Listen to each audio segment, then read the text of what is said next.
بسم الله الرحمن الرحيم اللهم صل على سيدنا مولانا محمد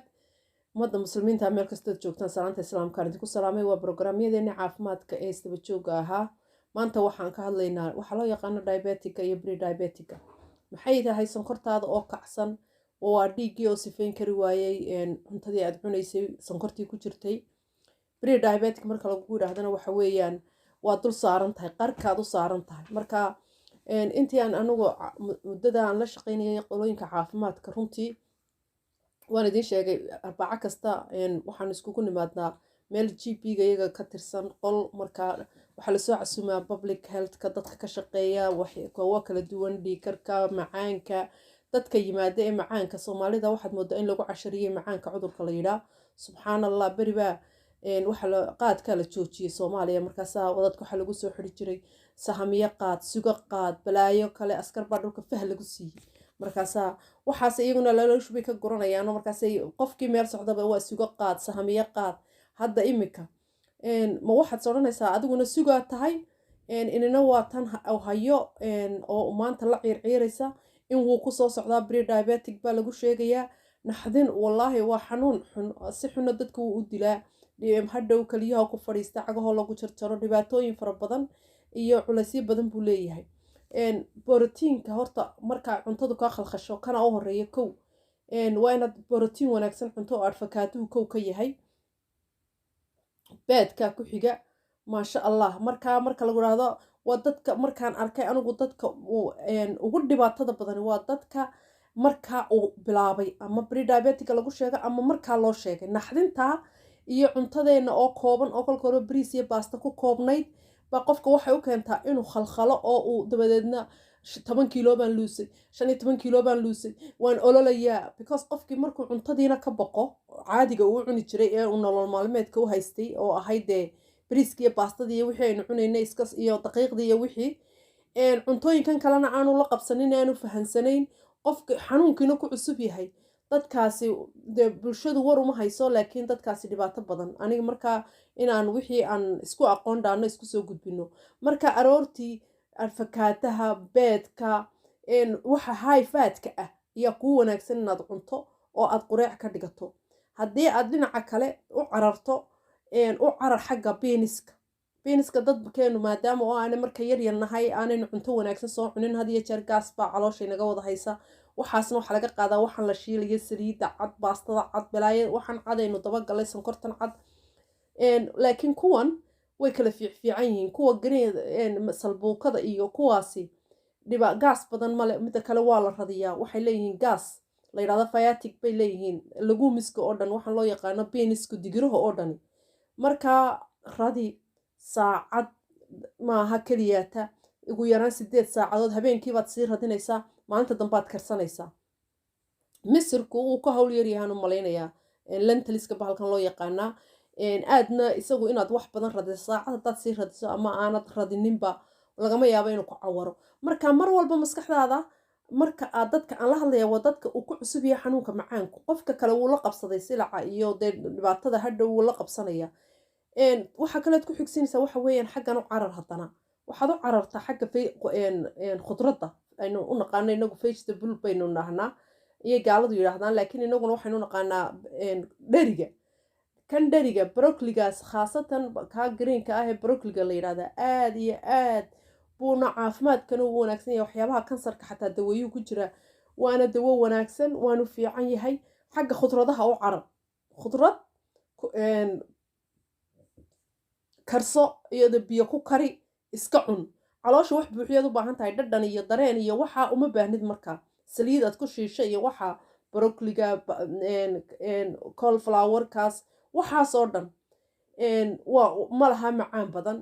oo glycemic waxaan la yidhaahda marka uu qofku dee macaanku ku dhaco kor markiiba spike sugarka ku sameynaya way ka fiican yihiin slow digestion bay sameynayaan marka alaabada aan idiin sheegay horta xalkeeda fikirkaas waa inuu kugu jiro markasta fikirka ah fishka oo ah fish oil ha noqoto waxay doonto ahaato wixii uu ku jiro badda ka yimaadana xaggaana maskaxdaadu ha u cararto haddaad intaa isku hagaajisato oo uu kugu cusub yahay macaanku anigu waxaan hubaa in waxyaabo badan aad ka badbaadayso oo aad ka badbaadayso in aad jahawareer kugu dhaco oo cuntadu kaa khalkhasho marka lagu dhahdo diabetic baa tahayba waa inaad ka fikirto cuntadaada bedelaadeedii okay cuntadii waad ka baqatay bariiskii wuu kicinayaa baa la yidhi baastadii way kicinaysaa sonkortii way kicinaysaa daqiiqdii waa intii inagu aynu ku koobnayn maxaad u cararaysaa baan ku yidhi xagga waxaa baruurta badan leh oo dhirta ka yimaada ama oonta xoolaha oo beedka laguumiska arfakaataha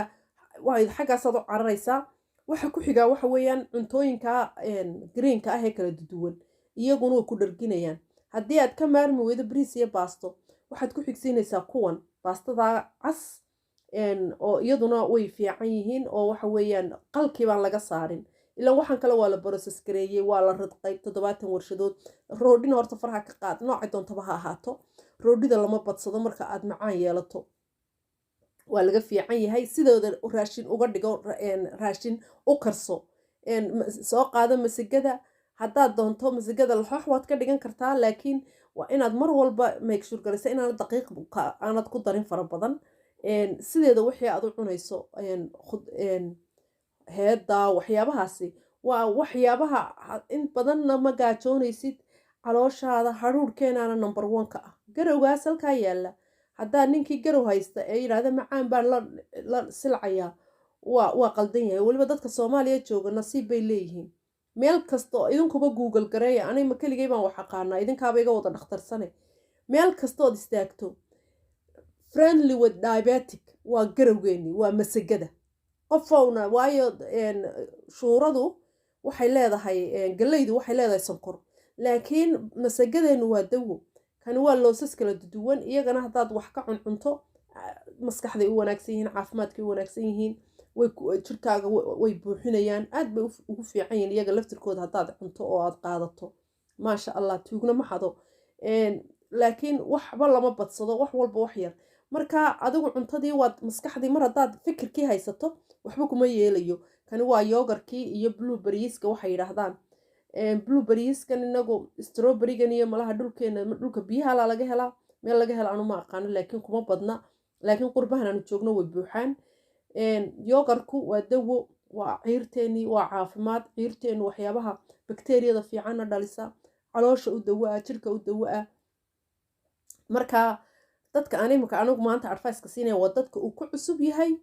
iyo dadka pre-diabetic lagu yiri labadaas qofba way waxa ku dhaca cunto khalkhal waxa ku dhaca warwar fara badan exercise-kaaga iyo noloshaadii kale iyo deestabaradaadina waa ku halkeedii laakiin waxaad badsanaysaa saladhada waxaad badsanaysaa yogurtka waxaad badsanaysaa beedka waxaad badsanaysaa